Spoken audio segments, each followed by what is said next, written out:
ସୁଭଦ୍ରାରେ ସବୁ ମହିଳାଙ୍କୁ ସାମିଲ ଦାବି ଗୃହରେ ବିରୋଧୀଙ୍କ ହଟ୍ଟଗୋଳ ଚାଲିପାରିନି ପ୍ରଶ୍ନକାଳ ଶୂନ୍ୟକାଳ। ହ୍ୟାଲୋ ଭିଉସ୍, ମୁଁ କୈଳାସ ସ୍ୱାଗତ କରୁଛି PK7894 ୟୁଟ୍ୟୁବ୍ ଚ୍ୟାନେଲକୁ। ଆଜିର ଭିଡ଼ିଓଟି ବହୁତ ଗୁରୁତ୍ୱପୂର୍ଣ୍ଣ ଭିଡ଼ିଓ। ଚାଲନ୍ତୁ ପୁରା ଖବର ଜାଣିବା। ପୁରା ଖବର ଜାଣିବା ପୂର୍ବରୁ ଭିଡ଼ିଓଟି ଭଲ ଲାଗିଲେ ଲାଇକ୍ ସେୟାର ସବସ୍କ୍ରାଇବ୍ କରିବେ, ବେଲ୍ ଆଇକନ୍ ଦେବେ। ରାଜ୍ୟ ସରକାର ସୁଭଦ୍ରା ଯୋଜନା କାର୍ଯ୍ୟକାରିତା ନେଇ ଅଗ୍ରସର ହୋଇଥିବା ବେଳେ ଏହାକୁ ନେଇ ବିରୋଧୀ ଦଳଙ୍କ ସମାଲୋଚନା ଥମୁ ନାହିଁ। ସୋମବାର ବିଧାନସଭା ବିରୋଧୀ ଏହି ପ୍ରସଙ୍ଗରେ ପ୍ରବଳ ହଟ୍ଟଗୋଳ କରିଛନ୍ତି। ଏଥିଯୋଗୁଁ ପ୍ରଶ୍ନକାଳ ଶୂନ୍ୟକାଳ ଓ ମୁତଲବୀ ଆଲୋଚନା ସମ୍ଭବପର ହୋଇନାହିଁ। ସମ୍ବଲପୁରରେ ପୂର୍ବତନ ବିଧାୟକ ଅଶ୍ୱିନୀ କୁମାର ଗୁରୁଙ୍କ ବିୟୋଗରେ ମୁଖ୍ୟମନ୍ତ୍ରୀ ମୋହନ ଚରଣ ମାଝୀ ଗୃହରେ ଶୋକ ପ୍ରସ୍ତାବ ଆଗତ କରିଥିଲେ।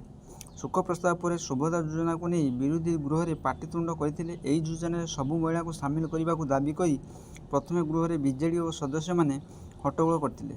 ବିଜେଡିର ମୁଖ୍ୟ ସଚେତନ ପ୍ରମିଳା ମଲ୍ଲିକ ନେତୃତ୍ୱରେ ବିଧାୟକମାନେ ବାଚସ୍ପତିଙ୍କ ପିରିୟଡ଼ରେ ନିକଟକୁ ଆସିବା ସବୁ ମହିଳାମାନଙ୍କ ପାଇଁ ସୁଭଦ୍ରା ଯୋଜନା ଲାଗୁ ଆମର ଦାବି ସରକାର ତୁମେ ମାନିନିଅ ବୋଲି ସ୍ଲୋଗାନ ଦେଇଥିଲେ। କଂଗ୍ରେସ ବିଧାୟକମାନେ ବି ବିଜେଡି ଓ ସଦସ୍ୟଙ୍କ ସହ ସ୍ୱର ମିଶାଇଥିଲେ।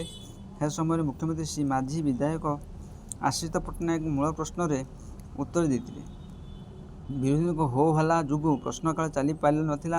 ବାଚସ୍ପତି ସୋରମାପାଡ଼ି ପ୍ରଥମେ ଗୃହକୁ 11:30 ପର୍ଯ୍ୟନ୍ତ ମୁତଲବୀ ଘୋଷଣା କରିଥିଲେ। ଏହାପରେ ମଧ୍ୟ ଗୃହ କାର୍ଯ୍ୟ ସ୍ୱାଭାବିକ ନ ହେବାରୁ ବାଚସ୍ପତି ଗୃହକୁ ଅପରାହ୍ନ 4ଟା ପର୍ଯ୍ୟନ୍ତ ମୁତଲବୀ ଘୋଷଣା କରିଥିଲେ। ବିରୋଧୀ ଦଳ ମୁଖ୍ୟ ସଚେତନ ଶ୍ରୀମତୀ ମଲ୍ଲିକ ସୁଭଦ୍ରା ଯୋଜନାକୁ ନେଇ ସରକାରଙ୍କୁ ସମାଲୋଚନା କରିଥିଲେ। ନିର୍ବାଚନ ବିଜୟ ହେଲେ ପ୍ରତି ମହିଳାଙ୍କୁ 50,000 ଟଙ୍କାରେ ଭାଉଚର ଦିଆଯିବ।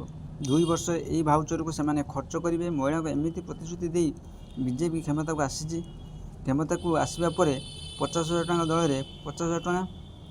ଆଶା କରି ଭିଡ଼ିଓଟି ଭଲ ଲାଗିଲେ ଲାଇକ୍ ସେୟାର ସବସ୍କ୍ରାଇବ୍ କରିବେ, ବେଲ୍ ଆଇକନ୍ ଦେବେ। ଜୟ ଜଗନ୍ନାଥ।